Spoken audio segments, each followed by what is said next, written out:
आज के इस विश्लेषण में हम सीधे उस मुद्दे पर आते हैं जो आजकल काफी चर्चा में है, राजनीति। कभी कभी सच में कितनी उलझी भी लगती है ना। लेकिन कमाल की बात यह है कि हमारे संविधान के पास ऐसी हर उलझन को सुलझाने का एक बेहद जबरदस्त और अचूक तरीका मौजूद है। आज हम यही समझेंगे कि जब कोई बड़ा राजनीतिक गतिरोध पैदा हो जाए तो संविधान की कैची उस उलझन को आखिर काटती कैसे है। जो लोग सिस्टम की बारीकियां समझना चाहते हैं उनके लिए ये जानना सच में दिलचस्प होगा। एक बड़ी मशहूर कहावत है कि ईयरफोन अगर सीधे रखे जाएं तो ठीक हैं, पर अगर एक बार उलझ गए तो उन्हें सुलझाने में आधी जिंदगी निकल जाती है। ये बात राजनीति पर बिल्कुल फिट बैठती है। जब सिस्टम ठीक चल रहा हो तो सब बढ़िया है, पर जब एक बार डेडलॉक यानी गतिरोध बन जाए तो वो इन ईयरफोन के तारों की तरह ऐसी बुरी तरह उलझता है कि लगता है अब इसका कोई समाधान ही नहीं बचा। ये बड़ा ही सटीक उदाहरण है ये समझने के लिए कि राजनीति में अड़चनें आखिर कितनी जटिल हो सकती हैं। और ऐसी एक उलझन का जो मुख्य कारण है, जो इस पूरे मामले का कैटलिस्ट यानी उत्प्रेरक बना है, वो है ममता बनर्जी जी का इस्तीफा देने से इनकार करना। देखिए, उनका तर्क बड़ा सीधा सा है कि चूंकि उनकी पार्टी चुनाव हारी ही नहीं है तो वो इस्तीफा आखिर क्यों दें। अब इस एक स्टैंड ने एक बहुत बड़ा राजनीतिक गतिरोध खड़ा कर दिया है। पर यही वो मोड़ आता है जहां से हम सीधे अपने संविधान के दो बेहद अहम अनुच्छेदों की तरफ बढ़ते हैं। चलिए देखते हैं कि संविधान के पास इसका क्या जवाब है। यहाँ सबसे पहला और अहम रोल आता है अनुच्छेद 164 का। जो लोग संविधान को बारीकी से समझते हैं उन्हें पता होगा कि ये आर्टिकल कितना पावरफुल है। ये साफ कहता है कि कोई भी मुख्यमंत्री अपने पद पर तब तक ही बना रह सकता है जब तक उसके पास राज्यपाल की इच्छा यानी गवर्नर्स प्लेजर है।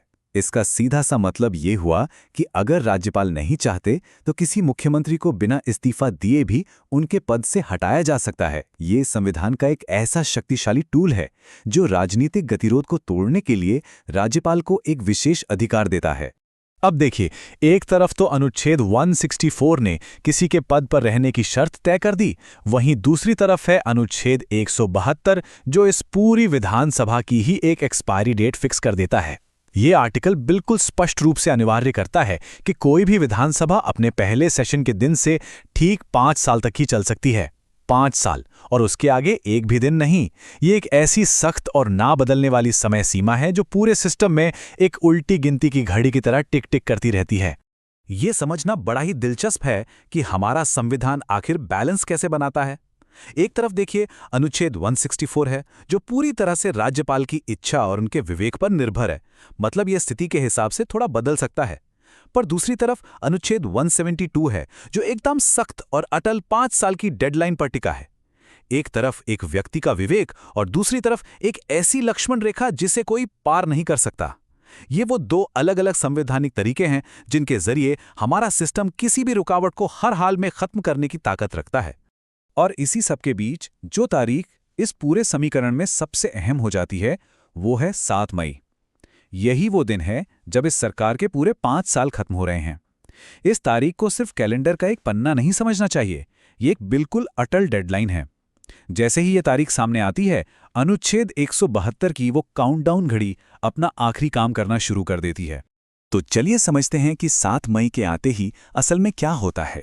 इसे एक डोमिनो इफेक्ट की तरह सोचिए, जहां एक कड़ी गिरती है तो सब गिरने लगती हैं। पहला कदम, 7 मई को जैसे ही 5 साल का समय पूरा हुआ। दूसरा कदम, विधानसभा अपने आप भंग हो जाती है यानी डिसॉल्व हो जाती है। तीसरा कदम, सारे के सारे विधायक खुद ब खुद बर्खास्त हो जाते हैं। और आखिरी कदम, पूरा का पूरा मंत्रिमंडल और यहां तक कि मुख्यमंत्री भी ऑटोमेटिक तरीके से बर्खास्त मान लिए जाते हैं। पीछे कुछ बचता ही नहीं है, सब कुछ एकदम साफ हो जाता है, चाहे कोई इस्तीफा दे या न दे। ये संविधान का वो ऑटो रीसेट बटन है जो बिना किसी विवाद के पूरे सिस्टम को रीसेट कर देता है। खैर, इस पूरे विश्लेषण के बाद अब हमें एक बेहद गहरे और जरूरी सवाल पर आके खड़े होते हैं।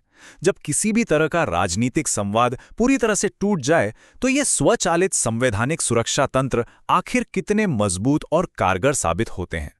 ईयरफोन के तारों जैसी उलझी हुई राजनीति को सुलझाने के लिए क्या वाकई सिर्फ एक राज्यपाल का विवेक और एक 5 साल की सख्त डेडलाइन काफी है? ये कुछ ऐसे प्रश्न हैं जो हमें हमारे संविधान की असली ताकत और उसके काम करने के तरीके पर दोबारा सोचने के लिए मजबूर कर देते हैं। इस चर्चा में शामिल होने के लिए बहुत बहुत शुक्रिया।